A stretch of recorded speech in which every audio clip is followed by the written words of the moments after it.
So what kind of progress have you guys made since the last scrimmage that you saw today? I think we've made some progress. It's hard to tell, until you watch the film, obviously. But I think we're slowly but surely, inch by inch, making some strides. And, we'll look at the film today and see where the deficiencies were. But, the main thing is the guys are playing really, really hard. It's very important to them. And as long as that happens, then they'll continue to learn. We got a lot of young guys in there, particularly in the secondary, that we're trying to get ready to play. So they are daily getting, new experiences thrown at them. So that's a good thing. With DeJuan a little hobbled right now, and only Mikey is an experienced guy defensive end, who else is getting a lot of reps and standing out that you think is going to be able to help you when you guys get to Atlanta?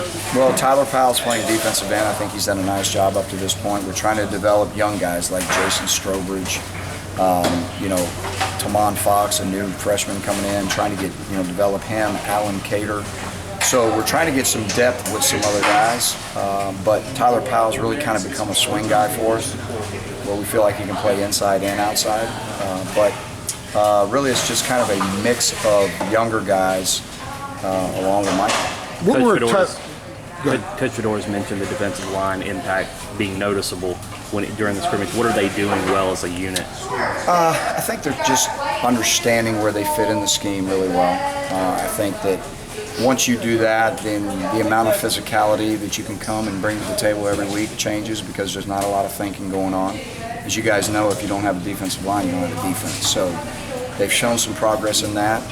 In our pass rush, our four-man pass rush, I think we've gotten better at that. So they're still a work in progress, but I think they're much further along this time than they were this time last year. What were Tyler's, if you can recall, his ratio of snaps inside and outside last year? Well, what was his ratio last season? Year? Yeah. He started the season as an inside guy, and then as some injuries and some other things unfolded, he ended up becoming an outside guy. And I would say it was probably a little more, at the end of the year, it was a little more outside than it was inside. And so right now it's a little more outside than it is inside. So it switched a little bit, but again, that gives us some flexibility with him. Is there anything you can tell us about Jernan's injury or hesitation from him playing Georgia? In terms of the amount of mistakes you were seeing from the young guys, they were pretty honest about feeling overwhelmed at times. Do you see them at a position where they do understand enough, at least in the room, in the film room, that it's just they don't quite have it under their feet when it plays live? Yeah, we've exposed them to so many new things.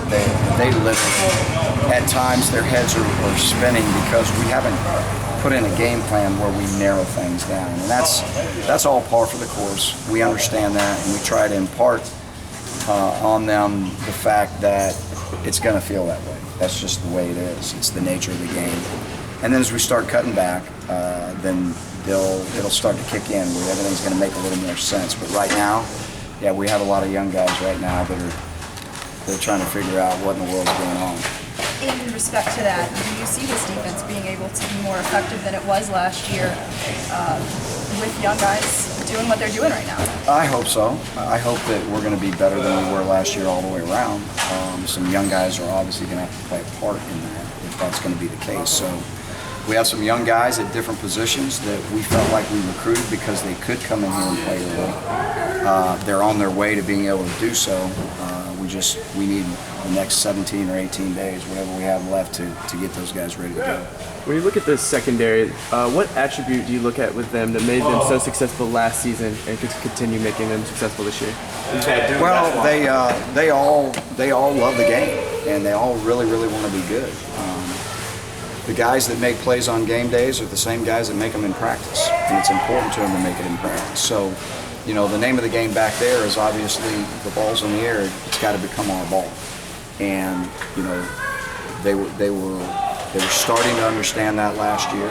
I think we've built on that, but we've now had to inject some younger guys in there that don't really understand that part yet because they're still just trying to learn the defense. So, but I expect them again to put themselves in positions to make interceptions and pass breakups and things of that nature that made us at on the top of the league in pass defense. And as far as aggressiveness and physicality, how well does what they do fit in with what you're expecting? I think it fits in real well. I think those guys back there are hungry to be able to do different things, be physical when we need them to be physical, be cover guys that'll battle guys at the line of scrimmage. Also, when the ball's in the air, being able to make plays on the football, and not be just locked in like robots on people.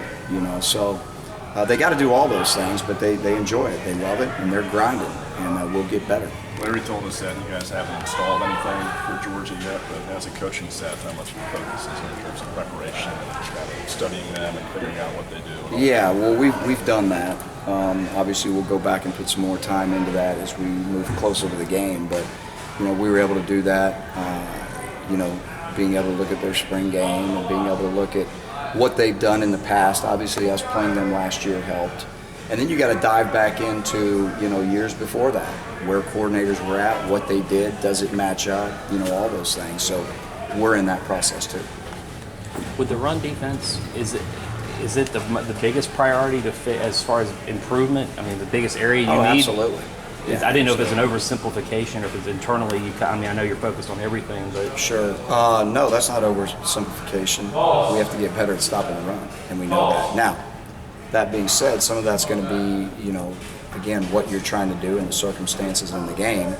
If you're up by 35 points, stopping the run really isn't the name of the game at that point. You know what I mean? You always have to do that, but I'm just saying things dictate games. Things dictate the way you play defense and the way you call games, just like it did so many times last year. So circumstances definitely dictate, but as an overall general rule, we have to get better at stopping the run. is there